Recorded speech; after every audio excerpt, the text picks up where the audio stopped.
Well, good morning and welcome to Cityline. We are live every Thursday morning, and this morning is May 19th, the day after Mount St. Helens Day, if you know your Washington State history. We have a fabulous show. Later on in the hour, we'll be talking with John Douglas Rake. He is here to talk about the spring season and what's happening this summer, and also to talk about the new season coming up.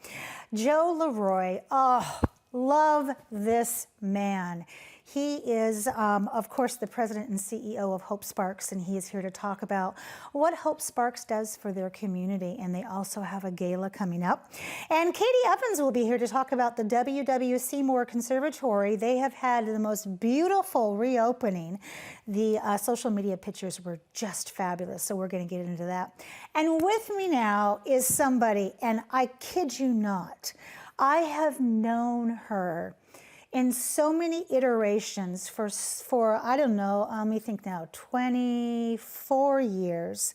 But I've recently come to know her as our Deputy Mayor, Catherine Ushka, with the Tacoma City Council. Welcome, my dear.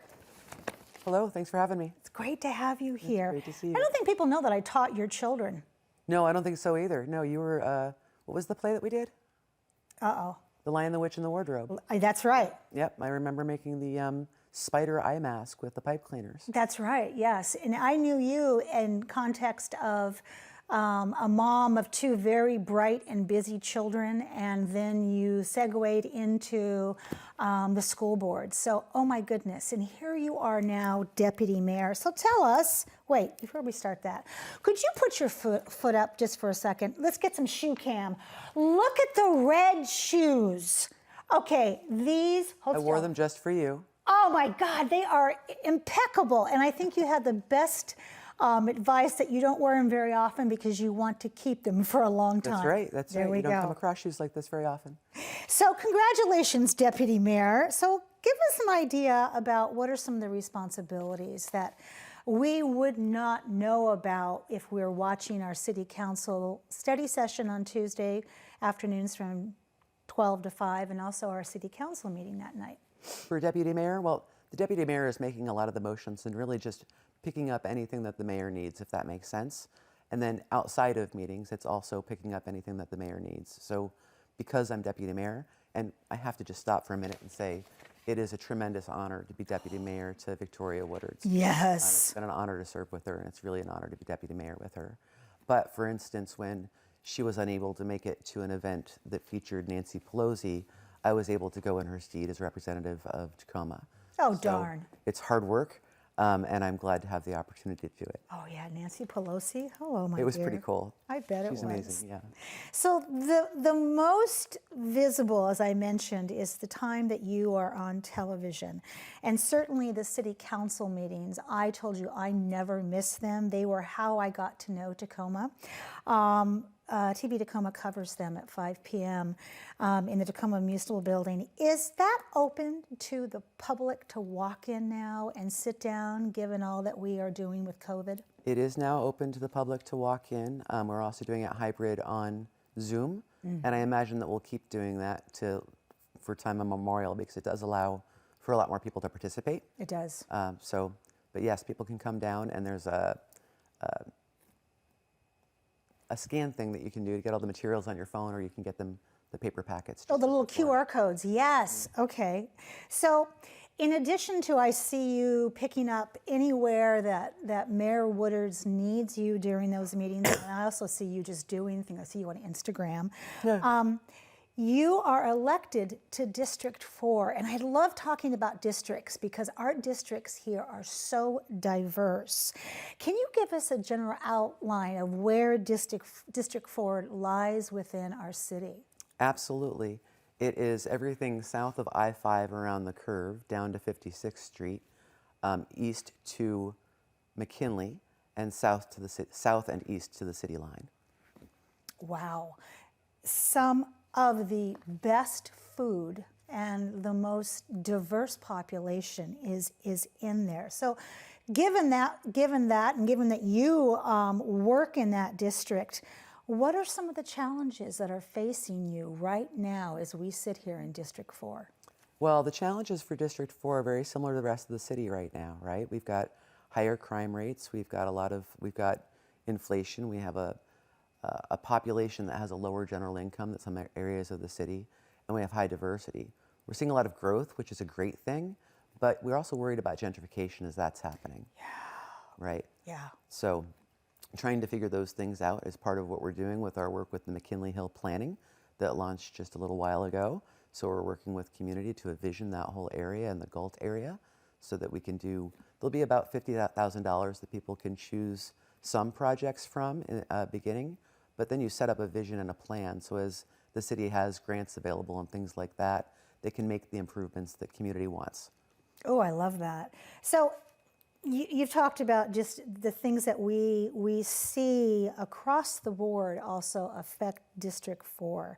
So share with us some of the events that will be coming up over the next few months in your district. So maybe we could hop in and sample some District 4 hospitality. Sure. Well, starting in the first week of June, the Tacoma's Farmers Market will be continuing on the east side, but it's in a new location temporarily this year. It'll be at the East Side Community Center in the parking lot. They've got a new executive director, and the Farmers Market wants to spend some time really deep diving outreach to the entire east side to kind of figure out where the middle is and where best place would be for the market that would reach everybody in the district and not just certain pockets. Because if you've been over there, we have lots of geographical divisions, both from streets and open space and things like that isn't built or isn't buildable. So I'm really glad that they have that ongoing commitment to the east side, and I definitely look forward to it.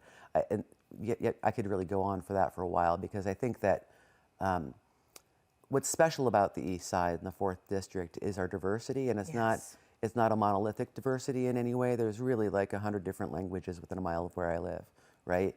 If we could bring people together with food, for instance, and share those stories, the diamonds that are there are still in the rough, right? But to me, that is a gift and an asset of the east side that you can't find many places. I agree. When we talk about the farmers market over there, this just kind of came to me. If I were looking down at all the different districts and the different farmers market, how do you think District 4 uses that market differently than, let's say, District 2 does? Well, it's generally on a Tuesday in the afternoon, so you've got a different access of when people can get there, right? I know that there's, I think it's EBT cards that you can use at the market. I know that there's a higher use of SNAP cards in the area, and more seniors come to actively go there to get their fresh food. We also have a lot more opportunity. Well, it's probably the same in every district, but I think that we take immense pleasure in the opportunity to cross paths with our neighbors when it's something that's just positive, right? You have an opportunity to build social capital. What are you doing? Can you pick up my kids for me? Who's mowing your lawn? That sort of interaction is what builds community. So I love the market, and I'm glad it's there. It's really difficult for me to get to because it's on Tuesdays. Yes, and you're busy. I'm a little bit busy. Yeah, you are. Yeah. Well, I think you could send your fabulous son to the market with a list, and from what I know about him, he would do just fine getting you things from the farmers market. He would, and he would have fun. So, but other things in the district, if I can just talk about too. Please do. Last time we talked, we didn't have a business district association either in Lincoln or in McKinley, and now we have associations in both. That's huge. It's tremendous. So I'm really excited about the business owners and their commitment to that. But I know in the Lincoln districts, they did an egg hunt recently. Of course, they always do the Lunar New Year. Upcoming in July, there's going to be a food walk on July 15th. And they're going to close off Yakima and have trucks and, of course, the restaurants that are there and other events. So please. I'm writing this down, July 15th. You can find it on their Facebook page. We're going to have them on the comfy couch to talk about that. Because as you've noticed, food festivals have not come back yet in our area. I mean, we're starting to slowly climb back, but you know, the big days of like the Taste of Tacoma have yet to be revealed. They may show up again, who knows? But to have a July 15th chance to walk through, because the East Side has some of the most tastiest food. I mean, incredible. There's actually Seattle food blogs that talk about the Lincoln district, which is really interesting to find out that you're famous from someplace far away, right? But there's a lot of new restaurants as well. There's a great new dim sum restaurant along Pack Ave, I'd love to talk about Pac Ave in just a second. There's a great new Colombian restaurant at 64th and McKinley, which is an area that hasn't seen anything really new for a while, so you should check that out. But if I can hop back to Pacific Ave, you know we have BRT that's been under planning with Pierce Transit for quite some time at this point. And so we're beginning the process of sub-area planning for the area of Pacific from downtown all the way to the Cityline, the BRT corridor. And that's going to be some interesting outreach throughout that community. Oh, yeah. To vision, very much like we are on McKinley Hill, right? But it's a long path of communities. And how do we do that kind of development along transit and make sure that rather than it being a tool of gentrification, that it's a tool of providing affordable assets and wealth, generational wealth for areas that haven't seen it before. Yes, equity and inclusion, and all of that lens that we need to always take with us when we're developing these districts. Because, Catherine, you don't clock in and clock out.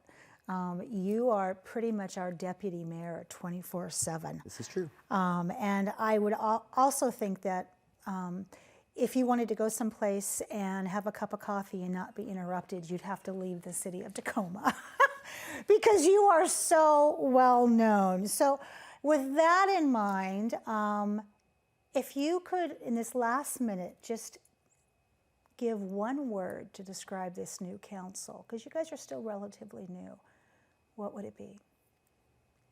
You're getting me back for that other question I asked you that time.